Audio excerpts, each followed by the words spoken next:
नर्मदा माई के बड़े लाड़ले नर्मदा जी के उपासक एक बड़े अद्भुत महापुरुष हुए जिन्होंने आज शरीर त्यागा। आप में से कुछ लोग शायद उनका नाम जानते हों।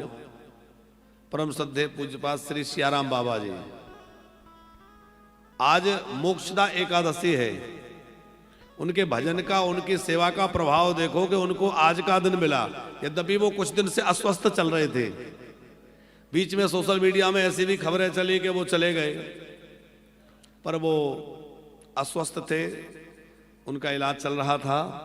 और आज सवेरे लगभग 6 बजे उन्होंने अंतिम सांस ली और आज जो है मोक्षदा एकादशी को प्राप्त करके और भगवत धाम के लिए उन्होंने प्रयाण किया। भगवान की कृपा से वो भगवत धाम पधारे। कितना सुंदर तिथि उनको मिली और उन्होंने ऐसा लगता है अपनी स्वेच्छा से आज तक अपने प्राणों को अटका रखा। उनकी आयु भी लगभग 116 वर्ष कही जाती है। आप लोगों ने सुना है उनके विषय में? कितने लोगों ने सुन रखा है? प्रायः लोगों ने सुना है। सोशल मीडिया पर आज बहुत चर्चा है उसकी। तो पूज्य महाराज श्री जी ने खूब जीवन पर्यंत नर्मदा मैया की सेवा करी और लोक कल्याण के लिए खूब भजन किया। आज वह दिव्य महापुरुष महाप्रयाण किए हैं। इसी प्रकार जो भी भगवान का आश्रय लेगा, भगवान के नाम का, कथा का आश्रय लेगा, वह भैया भव सागर से पार होकर के भगवान के नित्य धाम को जाएगा। इसलिए हमें अपने जीवन में सारे साधन सुख सुविधा जुटाते जुटाते ये ध्यान रखना है कि जहां हमेशा के लिए जाना है उसकी क्या तैयारी करिए। अरे 2-4 दिन के लिए कभी कहीं जाना होता है तो हम लोग कितनी तैयारी करते हैं, कितने दिन पहले से जुट जाते हैं कि भैया कोई सामान छूट ना जाए, ये रख लो, वो कर लो, ये करते हैं कि नहीं? तो 2-4 दिन की यात्रा में हम इतनी तैयारी करते हैं और जहां हमेशा हमेशा के लिए जाना है वहां की भी तैयारी कुछ अच्छी होना चाहिए कि नहीं, इसलिए उस तैयारी में भी लग जाएं। उसकी कोई तैयारी करी कि नहीं करी, उस पर भी नित्य विचार करें, क्योंकि प्रतिदिन समय घट रहा है। घट रहा है कि नहीं? पर ज्यों ज्यों आयु बढ़ती है त्यों त्यों मोह बढ़ता है, त्यों त्यों लोभ बढ़ता है, उतना ही अधिक हो जाता है भगवान का नाम जप करना। प्रयास करिए नाम जप में हमारा मन लगे। स्तोत्रों का पाठ करने का अभ्यास बनाइए। ज्यादा नहीं हो सके तो 5 श्लोक प्रतिदिन भागवत के पढ़िए। नियम से 5 श्लोकों का पाठ भी करेंगे तो बहुत बड़ी बात है। 5 श्लोक भी नहीं हो सकते तो श्रीमद् भागवत का 1 श्लोक, और 1 भी नहीं हो सकता है तो आधा श्लोक।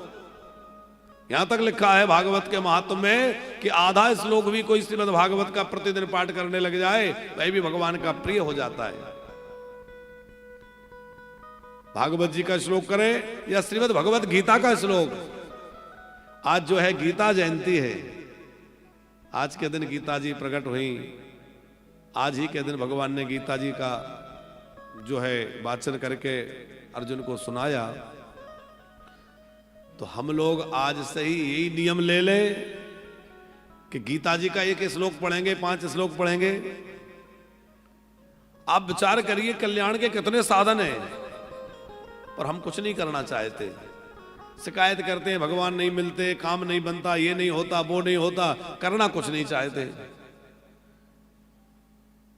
अरे गीता जयंती है, यही संकल्प ले लीजिए कि आज से हम गीता जी का 1 अध्याय पढ़ेंगे। कोई कहे हमें संस्कृत पढ़ना नहीं आता तो हिंदी में पढ़िए। गीता जी का हिंदी अनुवाद आता है, 1 अध्याय का हिंदी अनुवाद नित्य पाठ करिए। 1 अध्याय भी नहीं कर पाते और थोड़ा करिए।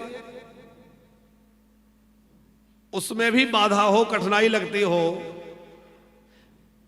तो और सरल करने के लिए रामचरितमानस पढ़िए। कितना साधन है।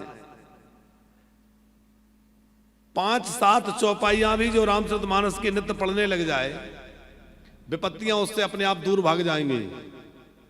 अपने आप उसके हृदय में भगवान का प्रेम अनुराग प्रकट हो जाएगा और अपने आप ज्ञान प्रकट हो जाएगा। संत मुरारी बापू एक बड़ी अच्छी बात कहते हैं कि आप मानस की चौपाइयों को पढ़िए तो चौपाइयों को पढ़ते पढ़ते अर्थ तो उनके बीच में से अपने आप प्रकट होगा। उन्होंने शर्मा जी एक बार एक उदाहरण दिया।